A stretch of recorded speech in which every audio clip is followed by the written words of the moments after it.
Amigos, es lunes y gracias por acompañarnos. Como siempre, un gusto poder saludarlos y platicando entre todos de temas interesantes. Las mujeres, en esta ocasión, las mujeres en la política, cómo ha ido ocurriendo esta transformación, la participación, no solo en México, sino también en América Latina. Y también estaremos hablando de la democracia representativa, así que quédense con nosotros.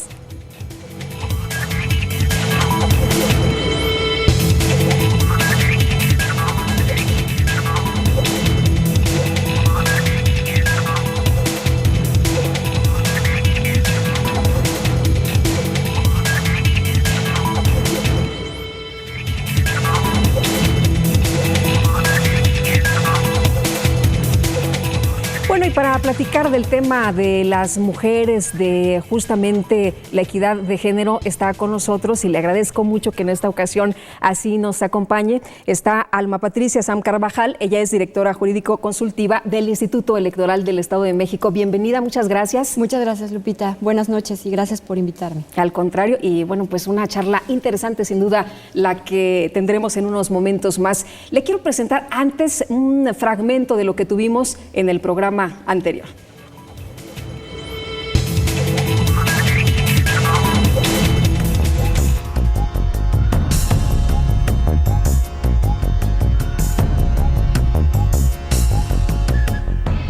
En nuestro programa anterior, Jorge Castillo Vaquera, profesor e investigador de la UAM Lerma, comentó su libro Participación Política, Administración y Justicia Electoral. El objetivo de este libro, efectivamente, es crear una herramienta de análisis, de información para toda la gente. En realidad nos planteamos el que los contenidos, si bien algunos son técnicos, que fueran accesibles en la forma en que están redactados. Algunas de estas cosas son algunos de los problemas por los que atraviesa la administración electoral cuando se interponen, por ejemplo, juicios. Bueno, pues el análisis está enfocado en el Instituto Electoral del Estado de México. El referente que seguramente mucha gente tiene presente también es el Instituto Federal Electoral. En el Estado de México existe el Tribunal Electoral del Estado de México y a nivel federal el Tribunal Electoral del Poder Judicial de la Federación, que tiene competencia y analiza todas las elecciones en última instancia. Teniendo como eje la cultura política, nos planteamos a ver cómo estudiar los fenómenos que se dan alrededor de las elecciones. El consejero electoral del Instituto Electoral del Estado de México, Juan Carlos Villarreal Martínez, nos explicó de forma detallada dos iniciativas para promover la participación ciudadana directa, las candidaturas independientes y también el referéndum. Pocas veces una iniciativa comprende mecanismos de participación directa de la ciudadanía. Regularmente lo que hacen los políticos, y no es la excepción en este momento, es que discuten en torno de cómo se van a distribuir el poder. Este año deben las legislaturas locales y la federal regular dos figuras que me parece son un buen inicio para lo que debiera ser mecanismos de participación directa. Una es la candidatura independiente y otros son los mecanismos de consulta popular. Estamos remisos en el cumplimiento porque el plazo vence el próximo 10 de agosto. Yo creo que un temor infundado de que los ciudadanos van a terminar desplazando a los partidos políticos. En donde opera la figura, nunca un ciudadano termina desplazando a los partidos políticos. Recientemente en Chile hubo un candidato a la presidencia de la República que era un candidato independiente, un director de cine, por cierto, muy prestigiado, que no logró llegar a la final, es decir, no compitió.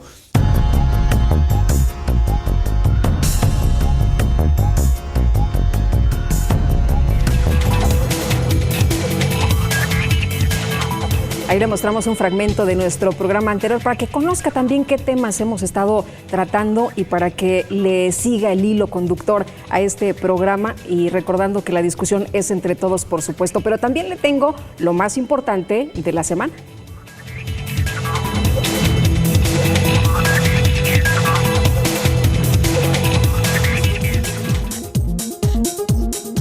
Todo todo listo para que el próximo 12 de junio se lleve a cabo la gran final de la segunda muestra de teatro infantil sobre valores democráticos, que en forma conjunta organiza el Instituto Electoral del Estado de México con la Secretaría de Educación del Estado de México, la cual se llevará a cabo en el auditorio del IEM, con la presentación de las 10 obras finalistas de primaria y secundaria provenientes de diferentes municipios de la entidad, tanto de escuelas urbanas como rurales, públicas y privadas.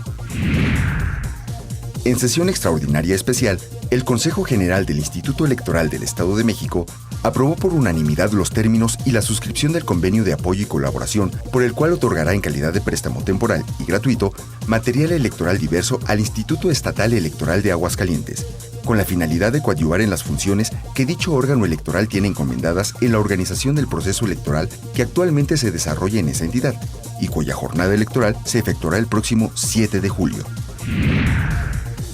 El consejero electoral del IEM, Juan Salvador Hernández Flores, abordó el tema Jóvenes, Participación y Construcción de Ciudadanía durante el programa Detrás de tu voto hay buenas noticias, que se transmite en vivo desde el Centro de Producción Audiovisual del IEM, que en esta ocasión fue conducido por Diana Mancilla, directora del periódico Milenio Estado de México.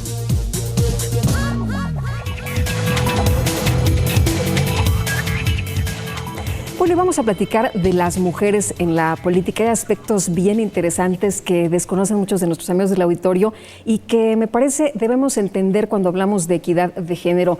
Y Pati, primero preguntarte sobre las acciones afirmativas. ¿De qué se trata? ¿Qué es esto? Claro que sí, Lupita, y a todo el auditorio. Efectivamente, antes de poder hablar de equidad de género, tenemos que hablar de una serie de mecanismos. Para poder conseguir esa equidad de género, se da primero la fórmula de las medidas afirmativas. ¿Qué son las medidas afirmativas?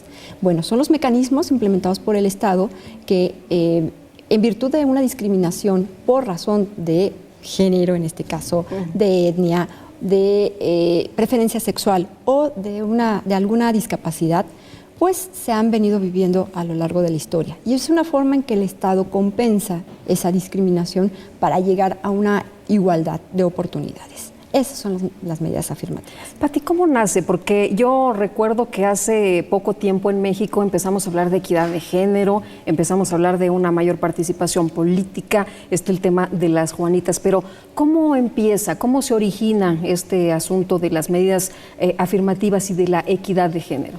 Como bien te decía, es derivado de la discriminación que a lo largo de la historia y en varios pueblos del mundo se ha venido dando. En este sentido, es el presidente Kennedy en 1961 quien por primera vez utiliza el concepto de medidas afirmativas, porque en razón de la discriminación que vivía la sociedad de color en Estados Unidos, ¿no? Entonces, en virtud de esa discriminación, el presidente Kennedy firma una orden, así la llama, la Orden Ejecutiva 10.975, en donde establece esa equidad de oportunidades para la sociedad de color. ¿Y cuándo nos lo traemos a México?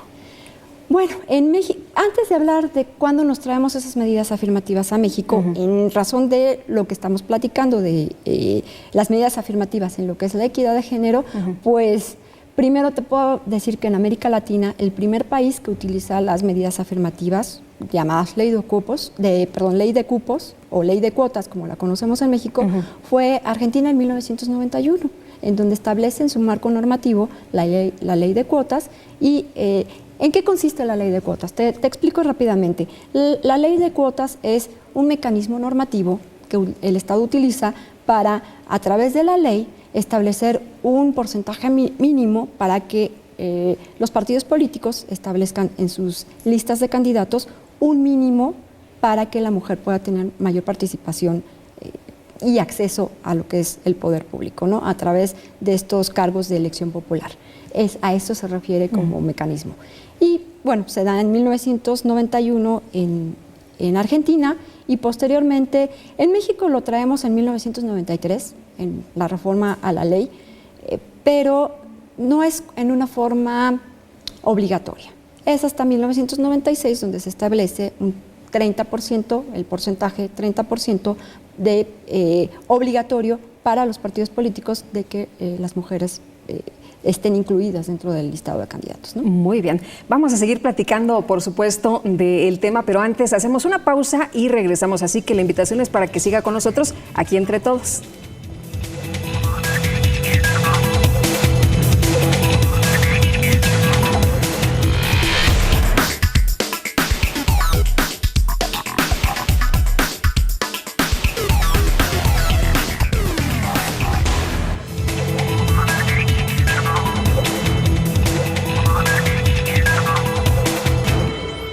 Más allá de las elecciones, en el Instituto Electoral del Estado de México seguimos trabajando para formar mejores ciudadanos, desarrollando actividades para promover y difundir la cultura política democrática y la educación cívica, a través de cursos, talleres, conferencias, consulta y publicación de libros, atención a partidos políticos, jornadas cívicas para la promoción de valores y derechos humanos, sesiones de Consejo General y de comisiones, impartición de las maestrías en Administración y Derecho Electoral, y ahora de la especialidad en Derecho Procesal Electoral. IEM, Instituto Electoral del Estado de México. Haz lo tuyo.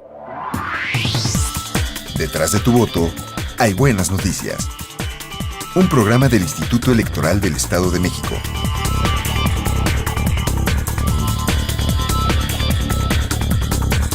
Síguenos a través de www.ieem.org.mx todos los miércoles a las 12 horas. IEM, Instituto Electoral del Estado de México. Haz lo tuyo.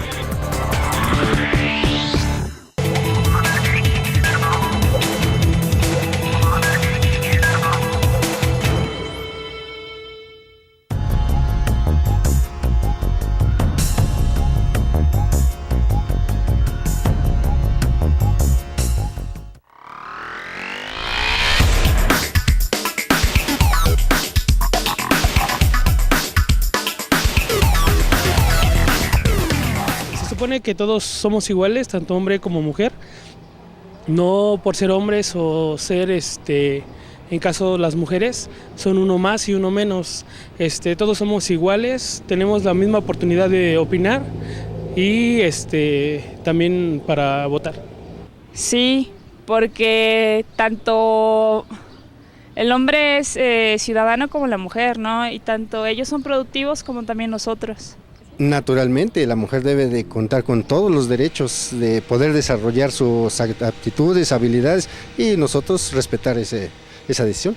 Porque serían tratos iguales tanto para la mujer como para el hombre, ¿no?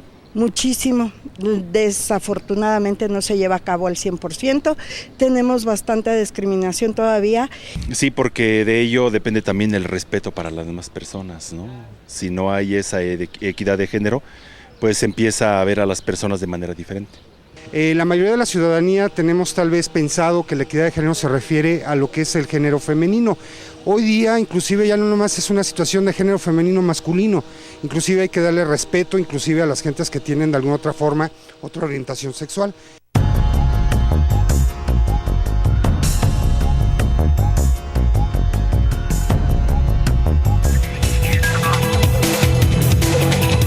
Estamos de regreso. Interesante, sin duda, las opiniones de nuestros amigos que hacen favor de participar con nosotros, con su voz, por supuesto, con sus opiniones. Y bueno, decía una de las personas entrevistadas, somos iguales. Ante la ley, la situación cambia, ¿no? Porque en las cuotas, por ejemplo, es 40% para las mujeres. Es parte de lo que nos decías. Pati, este tema, ¿cómo se ha movido ahora? ¿Cómo está, por ejemplo, el Congreso en el Estado de México? Con mucho gusto. Te puedo decir que en el proceso electoral pasado, para conformar la legislatura del Estado de México, que va a operar 2012-2015, se conforma de la siguiente forma. Por partido político, ¿qué les parece si vemos partido político, cuántos hombres, cuántas mujeres y el total? Como bien recordarán, el Congreso del Estado se conforma por 75 curules, de las cuales el partido político que más establece mujeres es el PRI. Tiene 33 hombres y 6 mujeres. El PAN tiene 7 hombres y 4 mujeres. El PRD tiene 10 hombres y 2 mujeres. Nueva Alianza tiene 5 hombres, no tiene mujeres. El Verde Ecologista tiene 3 hombres y 1 mujer. El PT tiene 2 hombres, 0 mujeres. Y Movimiento Ciudadano tiene 2 hombres, 0 mujeres. Estamos hablando de un total de 62 caballeros, mujeres 13 y un total, ya contándolos a todos, de 75 escaños. Como ves, efectivamente tenemos que hacer uso de las medidas alternativas. Hay en la ley te establece, en este entonces era el 30%. Hay una reforma. ¿Qué quiere decir? Que para el próximo proceso electoral federal ya no será el 30% de lugares a los que tienen derecho las mujeres dentro de las listas de los candidatos de los partidos políticos. Con la reforma aumenta un 10% más, un 40% es el total que tendríamos que utilizar. Pero si te fijas, o sea, efectivamente ha habido un cambio significativo de la época en que estamos hablando que se está usando las medidas afirmativas, que estamos hablando de los años 90, el crecimiento era de 8%. Actualmente se puede hablar aproximadamente de un 13% en toda América Latina.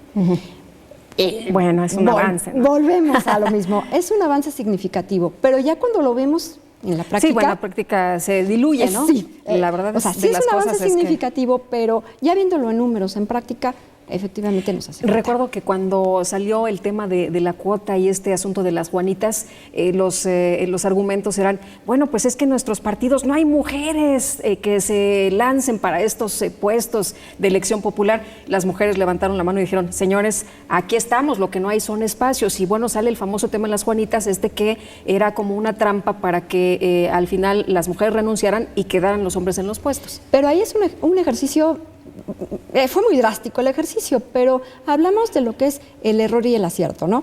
Tuvimos que caer en el asunto de las Juanitas para darnos cuenta de cuál podía ser el engaño, ¿no? Perdón por la palabra, pero eso es así, ¿no? La verdad sí, de eso se trató, ¿no? La de palabra hacer una suena trampa fuerte, ahí. pero realmente, ¿no?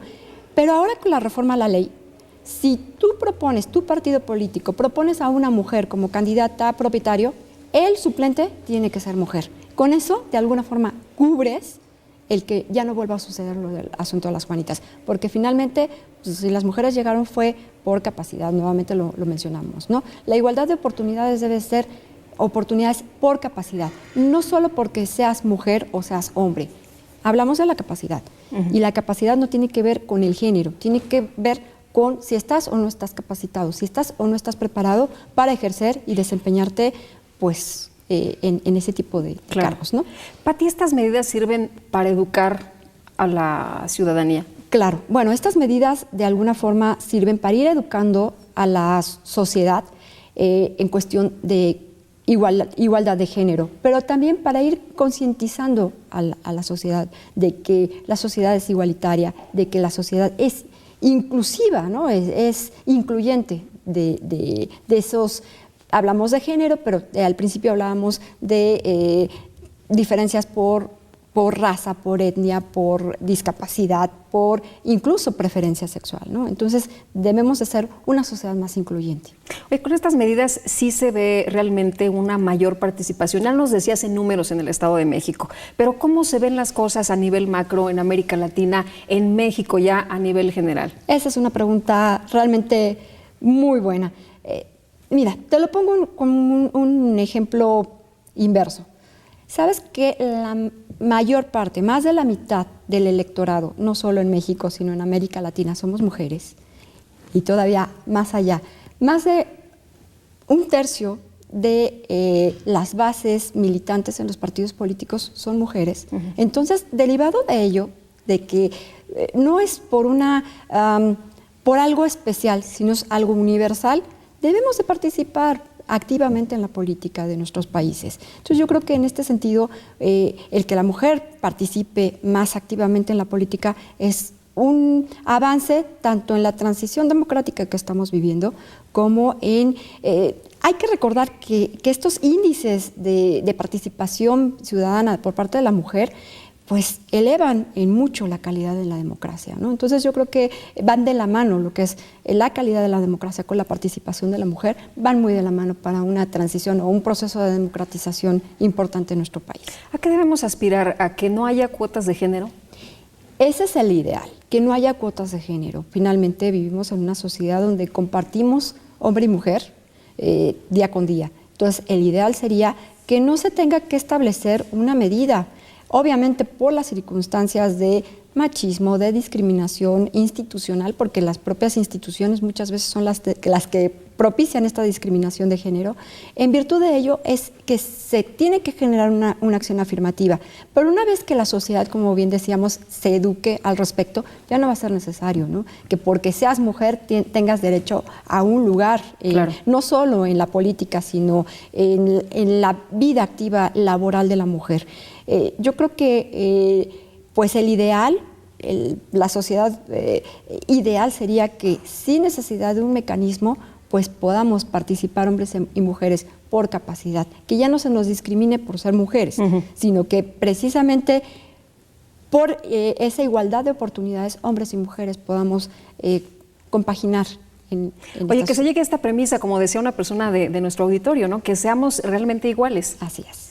Y bueno, mencionabas un dato bien interesante antes de que entráramos al programa.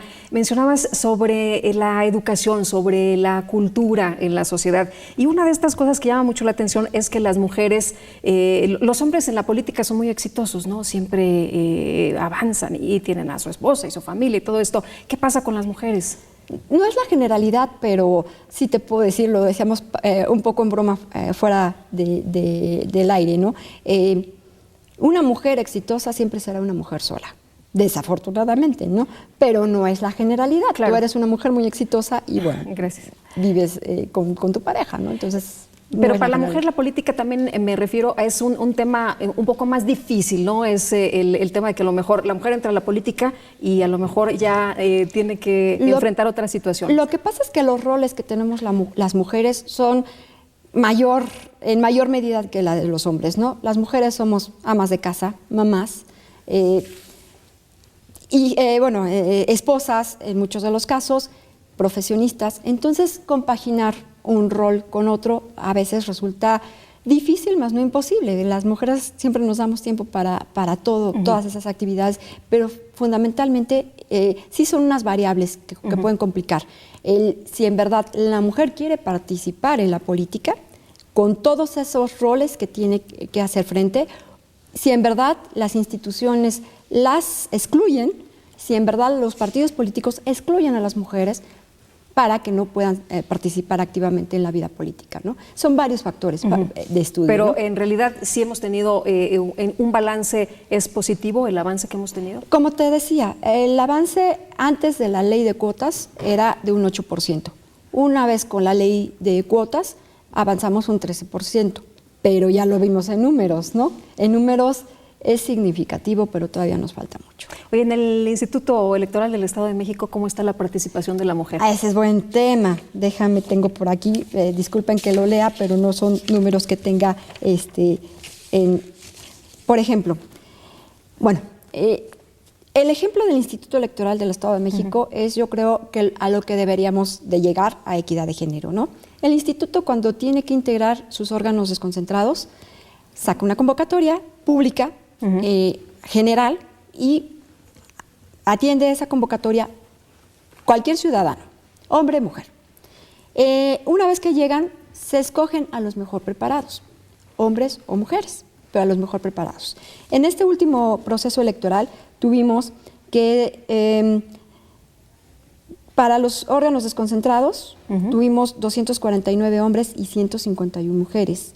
De los miembros, por ejemplo, del Servicio Electoral Profesional, los miembros son aproximadamente 43 integrantes, de los cuales 15 son mujeres y 28 hombres. Aquí, si te fijas, no es una paridad 50-50, pero a lo que me refiero es una convocatoria en igualdad de oportunidades para hombres y mujeres, en donde tu mujer, tu hombre, con la capacidad para hacerle frente a una responsabilidad electoral, te presentas y en virtud a tu capacidad y a tu desempeño, te quedas o no te quedas con el cargo. Eso es a lo que tendremos que llegar. Muy bien. Pues, Pati, te aprecio mucho que hayas estado con nosotros esta noche, aquí platicando entre todos, y espero que sea la primera de muchas visitas. Muchísimas gracias y buenas noches al auditorio. Muy buenas noches. Nosotros vamos a una pausa y enseguida estamos de regreso. La invitación es para que sigan con nosotros.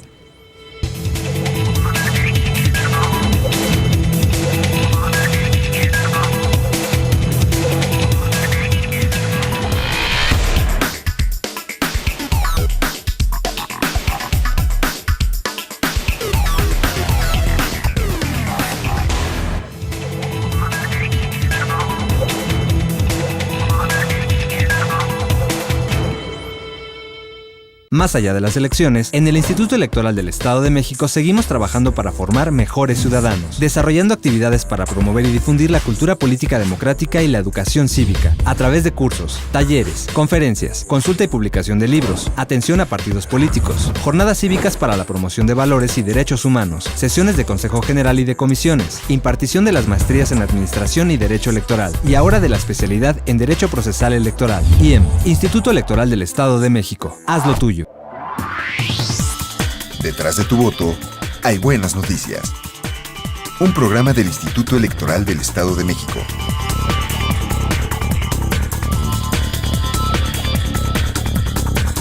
Síguenos a través de www.ieem.org.mx todos los miércoles a las 12 horas. IEM, Instituto Electoral del Estado de México. Haz lo tuyo.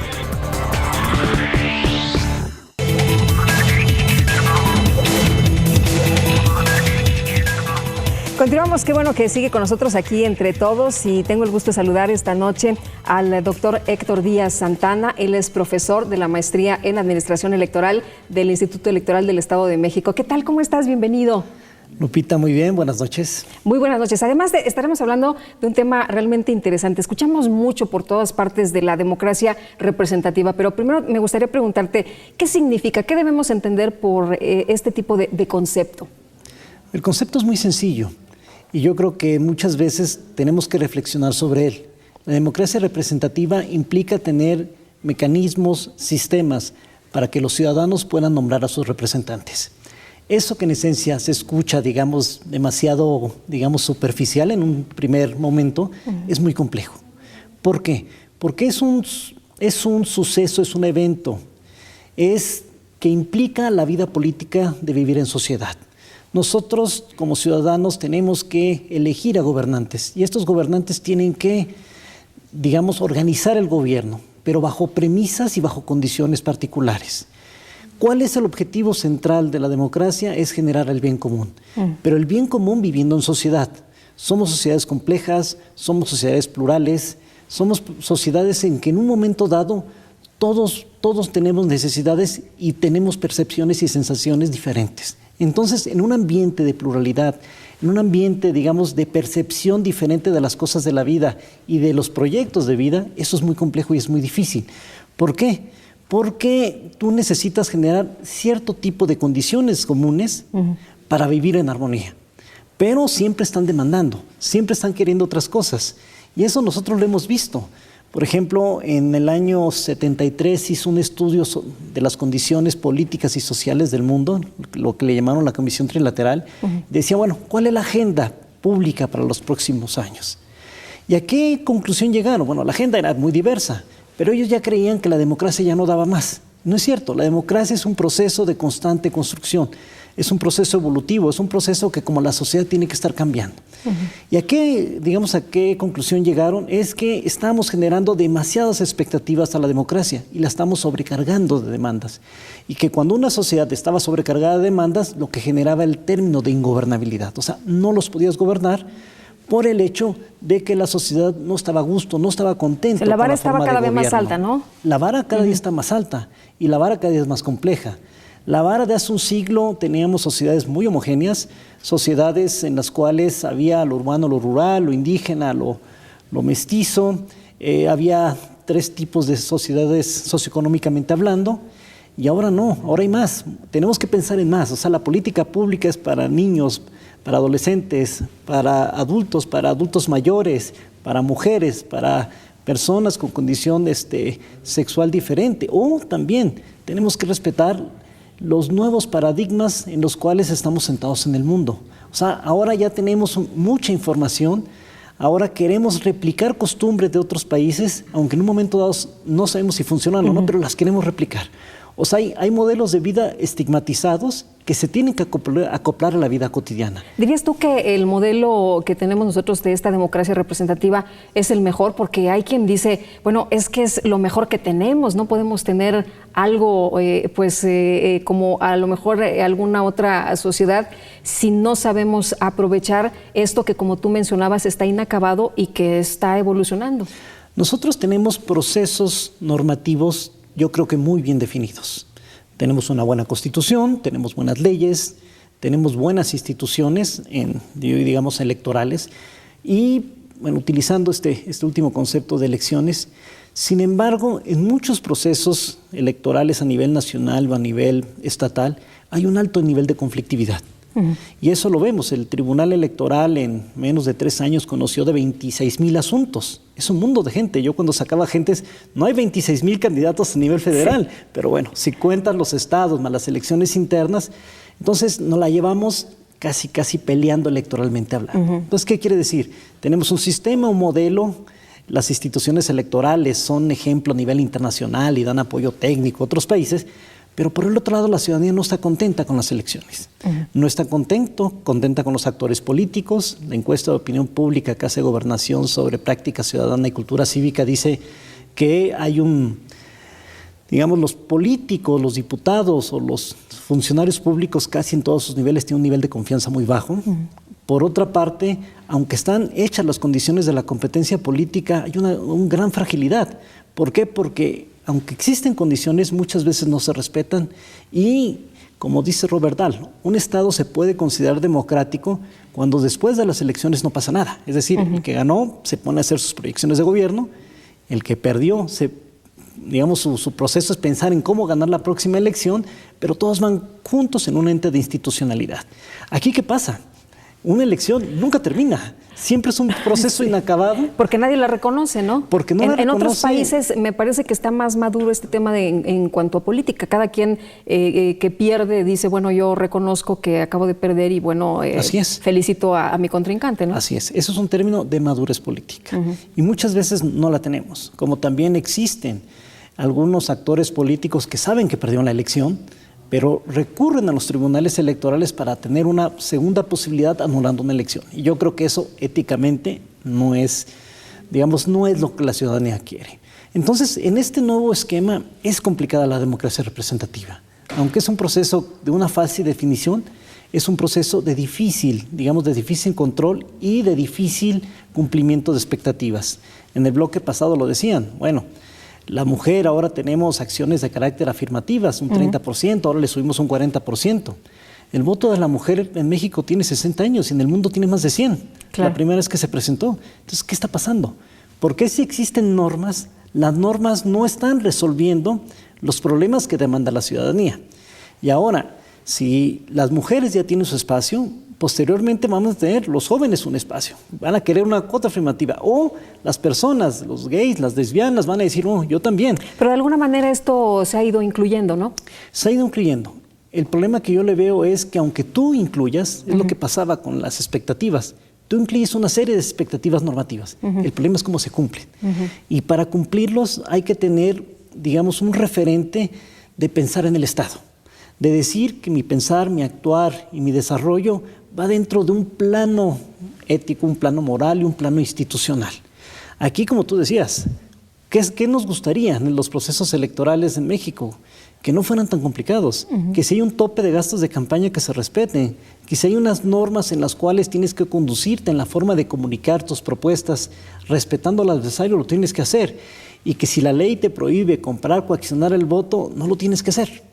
¿Qué nos está fallando? ¿Por qué si existen todos los elementos, las instituciones, las reglas, todo en su conjunto, hasta nos vienen a ver, como decías hace un momento, del extranjero, porque somos muy buenos para hacer las elecciones? ¿Qué nos está fallando? Tenemos un problema de que una elección es un término, digamos, es un término francés, ¿no? Viene campagne, y campagne quiere decir una guerra, y una guerra es una estrategia.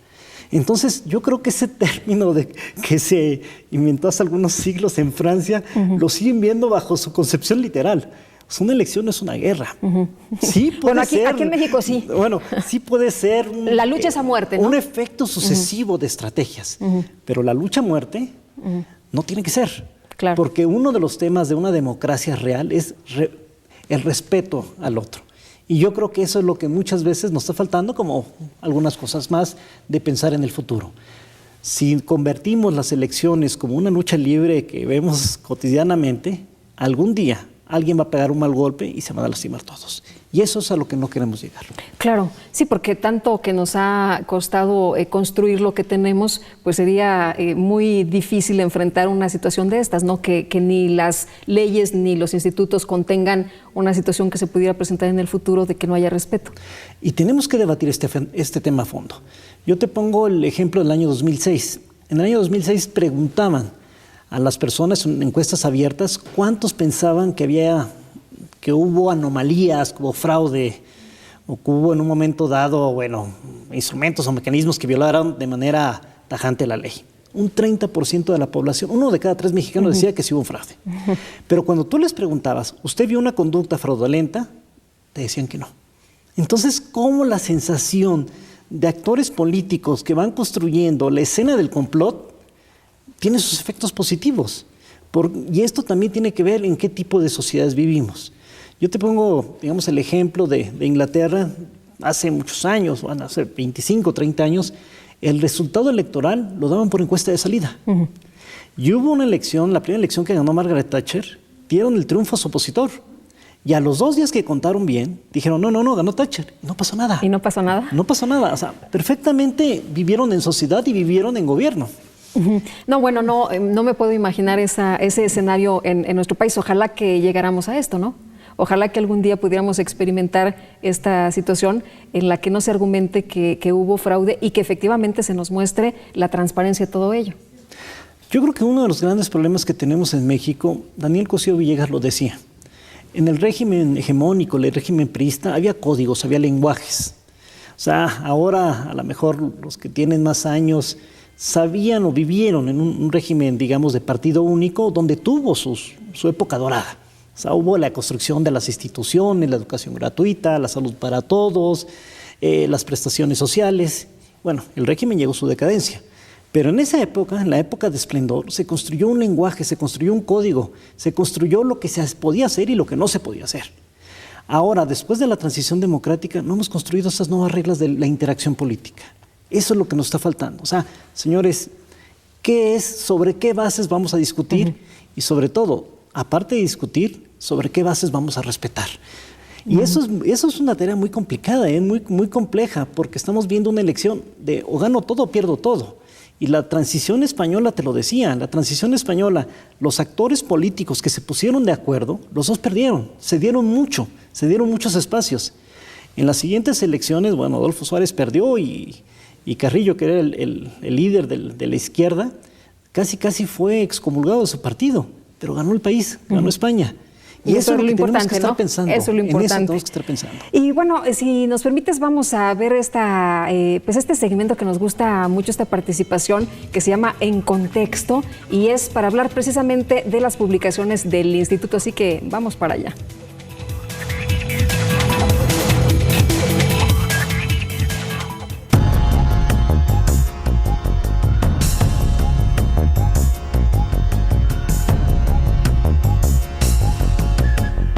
El Instituto Electoral del Estado de México tiene entre sus objetivos el de promover y difundir los valores de la cultura política y democrática. En ese sentido, programa un conjunto de actividades que a lo largo del año tienden a promover y reforzar esos valores y también el análisis de la democracia a lo largo del Estado. En este caso, quiero presentarles una actividad que es la revista Apuntes Electorales, en este caso la número 48. La revista Apuntes Electorales es quizá la revista más antigua en el espacio político electoral que se edita con todo rigor académico y metodológico. Estamos en el año 12 y es el número 48 que en esta ocasión les quiero presentar. Esta revista tiene artículos científicos que son aprobados por el Comité Editorial del Instituto Electoral del Estado de México, un comité integrado por expertos y académicos que a través de un procedimiento de doble ciego ubican aquellos artículos que son los mejores y rechazan aquellos artículos que tienen alguna deficiencia. En este sentido, en el número 48 se publica lo siguiente. Tenemos un primer material que se llama, en la sección expediente electoral, que se llama Nichos de participación electoral en el Estado de México, un análisis de las secciones más participativas de la entidad, de Juan Gabriel Guerra Rodríguez. Plumas y Letras es otra sección y tiene aquí 3 artículos. El grupo de discusión como dispositivo para difundir la cultura cívica democrática y reducir la abstención, de Miguel Villalbazo Salazar. Los gobiernos divididos estatales en México después de la alternancia 2000-2012, de Antonio Faustino Torres y Ninfa Elizabeth Hernández Trejo. Y Facebook, Twitter, YouTube y 132 estudiantes buscan desplazar al cuarto poder, de Iván de Jesús Heredia Saucedo. La siguiente sección es textos de actualidad, donde tenemos el artículo La influencia del constitucionalismo anglosajón en el pensamiento de Emilio Rabasa, de Mario Alejandro Otero Zamacona. Y en la sección de un clásico de la cultura política, es una reseña, tenemos un texto que se llama La escritura del poder ejecutivo en la Constitución francesa de 1958. Para todos aquellos o aquellas interesadas o interesados en analizar estos materiales y en profundizar en el estudio de la democracia, tanto en la entidad como a nivel teórico o en otros espacios, pueden acudir al Instituto Electoral del Estado de México, en particular al Centro de Formación y Documentación Electoral, por un ejemplar que se distribuye de manera gratuita.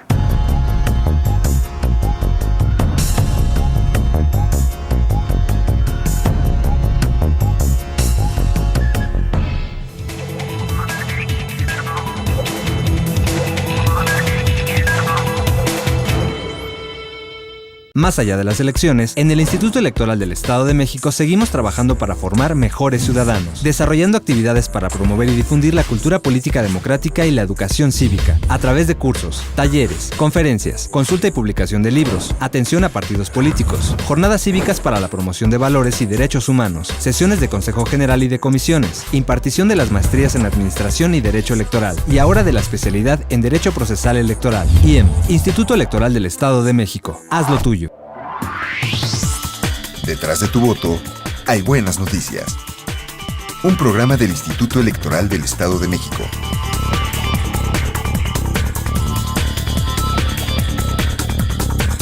Síguenos a través de www.ieem.org.mx todos los miércoles a las 12 horas. IEM, Instituto Electoral del Estado de México. Haz lo tuyo.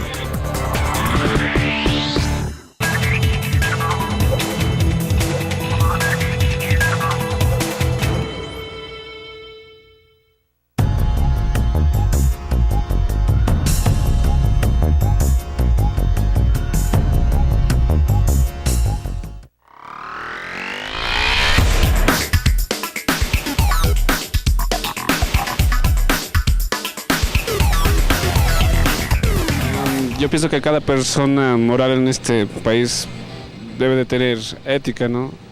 En la política, pues cuenta mucho, porque de la ética dependemos hacia los políticos que la tengan, puesto que sin ella, pues no podrían gobernar. Pues porque la ética te garantiza que te están hablando con la verdad, ¿no? Y con la realidad. Porque tenemos la misma capacidad de pensamiento, el mismo nivel de necesidades en todos los sentidos de la vida.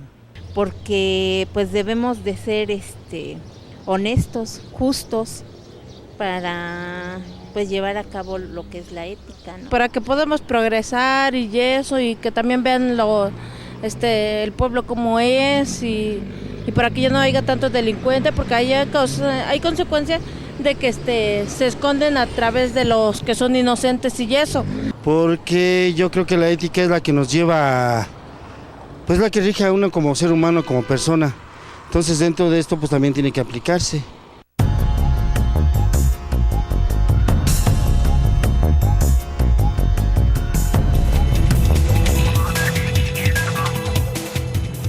Estamos de regreso y continuamos precisamente con el tema de la ética que ponen en la mesa nuestros amigos del auditorio. ¿Qué pasa con la ética y la política, Héctor? Bueno, yo creo que debemos de partir también de una reflexión. ¿Qué es la ética? Aquí los muchachos entrevistados dijeron que es la sensación, el hecho, la conducta del bien común, o la conducta que busca valores, que busca principios. Y aquí hay dos percepciones particulares. Muchas veces se confunde lo moral con lo ético. La moral es lo que tú piensas, lo que tú crees que vas a realizar para generar condiciones sanas y también las de tu entorno. Yo pensé que ibas a decir que un árbol que da moras. No, como lo decía Gonzalo N. Santos, que no sirve para muchas, que sirve para otra cosa, ¿no? Pero también la ética, la diferencia de la moral con la ética es que son valores socialmente aceptados. A lo mejor para algunos católicos su percepción particular es, pues no sé, la limosna pública, pero a lo mejor para la sociedad en su conjunto eso no es ético. Aquí es qué entendemos por valores en común que propician un espacio sano. Eso es la ética. Y la ética política tiene dos partes importantes. La primera, pensar en el Estado como un mecanismo, como un instrumento en el cual tú tienes una obligación de proveer un servicio.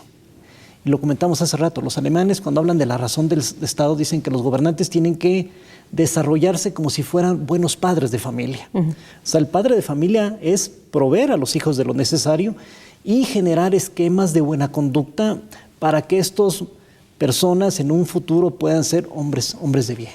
Y aquí es, digamos, lo mismo por una parte. Pero por lo otro, también hay que tener límites en la política o límites que se tienen que establecer.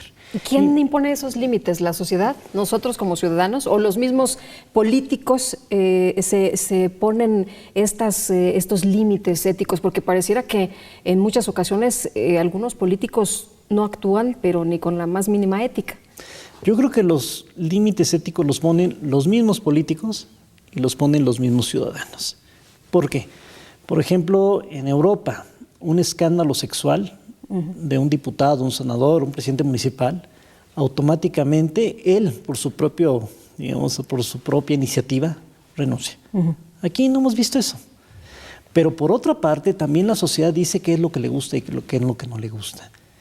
Y en este sentido, hemos visto que en algunos lugares la reflexión conjunta, la reflexión común, en un momento dado, se puede representar en dos momentos. El primero, en las elecciones. Un buen gobernante o un buen partido político, cuando lo hace bien, tiene un apoyo popular. O por otra parte, cuando hemos visto escándalos que sobrepasan, digamos, el ejercicio institucional, hay reacciones muy rápidas. A lo mejor en Egipto, el último suceso, ¿no? Lo que hizo es tumbó un gobierno. Aquí hemos visto hechos que han tumbado ya figuras importantes dentro de un gobierno. Entonces también tiene que ver el rol social. El rol social es lo que ellos van a decir, me parece bien o me parece mal. O sea, es una línea muy compleja y muy difícil de valores entendidos de forma colectiva.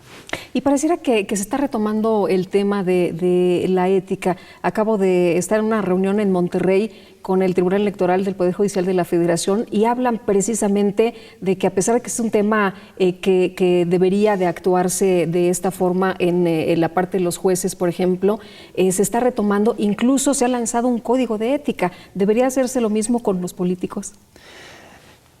Yo creo que en un momento dado sí es importante tener códigos de ética. Muchos, digamos, tribunales electorales en el mundo los tienen. Algunos estados también tienen códigos de ética electoral. Pero veo muy complicado, muy difícil hacer un código de ética instrumental para los políticos. ¿Alguien lo debería hacer? Me encantaría. A todo el mundo, y más en México, creo. ¿no? Pero institucionalmente lo veo muy, muy, muy difícil. Aquí recuerdo cuando dirigí una tesis yo de licenciatura y me decía una de las muchachas, yo quiero hacer un código de ética para los debates de los diputados. Y decía, bueno, el primer tema es, ¿cuáles van a ser las condiciones que tú vas a poner? Y me decía ella, bueno, que respeten la sesión, que no griten, que no hablen fuerte, que no digan palabras altisonantes. Bueno, a lo mejor sí. Y que tengan orden y respeto. Es más, cuando uno quiere ir al baño, que levante la mano y pida permiso. Como en la escuela, oye, imagínate, ¿no? 500, ¿no? Entonces hay cosas que sí se pueden construir, hay cosas que no. Claro. Hay cosas que tienen que ser parte de la vida común, pero aquí hay un aspecto importante. Tenemos que pensar, construir hacia el futuro y hacia el bien común, no hacia la degradación. O sea, lo poco que se vaya construyendo hay que hacerlo bien hecho, bien cementado. Y yo creo que es el momento, hablando de ética, de que, como dicen, no hay peor ciego que el que no quiere ver. Yo creo que el país ya están pasando muchos sucesos que hay que ponerles atención. Por una parte, tenemos grupos sociales que se organizan y prácticamente se la pasan chantajeando al gobierno. Así es. O sea, ya saben el mecanismo para obtener lo que quieren de una forma fuera de la ley. Pues han vivido así todo el tiempo, ¿no? No, y además, si tú lo permites, es uno, después es otro, ¿y qué pasa? Hay un ambiente de impunidad que cada quien hace lo que quiera. En México las cifras sobre delincuencia organizada nos dicen, delincuencia común, que solamente de cada 100 delitos se castigan a 2. Y no solamente eso, de los 100 delitos solamente se denuncia el 15%. O sea, el 85% de la gente no denuncia porque cree que la autoridad no va a hacer nada. Pero aparte porque hay mucha impunidad, ¿no? Lo vemos en los datos, lo vemos en las cifras. Es un tema de impunidad, es un otro tema de falta de eficiencia, es un tema de falta de institucionalidad y es un tema de falta de ética pública. Claro. O sea, cada funcionario que tenga un espacio en la nómina de cualquier gobierno estatal, municipal o federal, debe de saber que tiene una obligación. O sea, que el servicio público es un término que en un momento dado estás para servir al ciudadano, estás para dar una respuesta, estás en un sentido de la meritocracia real francesa, de que tú vas a ser un funcionario público profesional porque tienes la obligación, por una parte, de administrar los fondos públicos de una manera racional, eficiente, transparente y efectiva. Entonces, ese es un principio que todo el mundo lo debe saber. Y por otra parte, también tiene que saber que su principal, como hablan ahora los mercadólogos, su principal cliente es el ciudadano. Y un ciudadano tiene todo el derecho de obligar a un servidor público a que en un momento dado le preste un servicio de una manera eficaz, pronta, expedita y atienda sus demandas. Héctor, ¿cuál dirías tú que es el nuevo o los nuevos paradigmas o los nuevos modelos de la democracia representativa? El nuevo modelo de la democracia representativa parte, digamos, de un principio básico.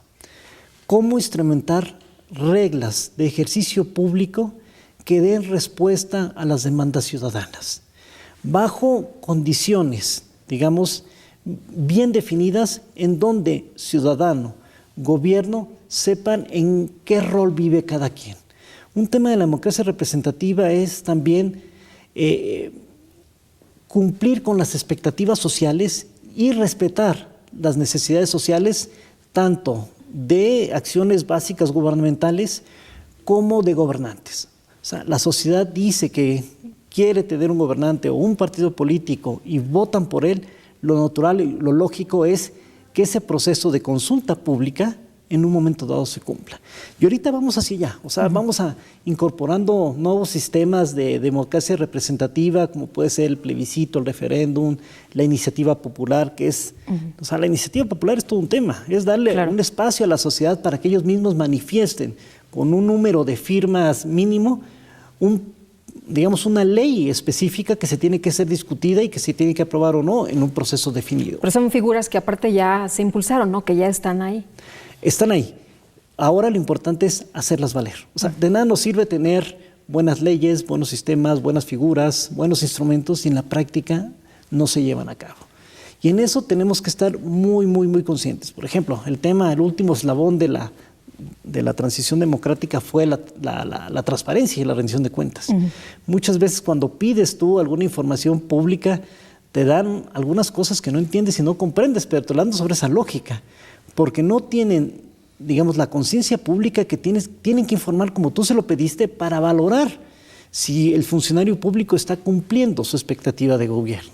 O sea, no tienen por qué en un momento dado darnos información que no es confiable o que no es procesable. Porque además es información que le corresponde, le pertenece al pueblo, ¿no? A la ciudadanía. Si tú partes de ese principio que la información no es tuya, que es del pueblo, es muy importante. Y ahora me acuerdo de un amigo que va a regresar de España y que uno de los grandes escándalos fue que leyó en el país que se inauguró un aeropuerto de un pueblo ahí en una provincia de España y que entrevistan a la nieta del alcalde. Y el alcalde dice, vengo a la inauguración del aeropuerto de mi abuelo. O sea, no, el gobierno ni el Estado es de los políticos. Claro. Debemos de partir de esa lógica. Es de la ciudadanía. Es de todos los ciudadanos y los políticos son menos administradores. No tienen que ver con fines patrimonialistas al Estado. Muy bien. Pues Héctor, ha sido un placer platicar contigo esta noche. Muchas gracias. El gusto es para mí y más con este auditorio mexiquense. Muchas gracias, sí. Muy buenas noches, ya nos vamos. En nombre de todo el equipo agradezco el favor de su atención. Le deseo muy buena noche y que la pase usted muy bien.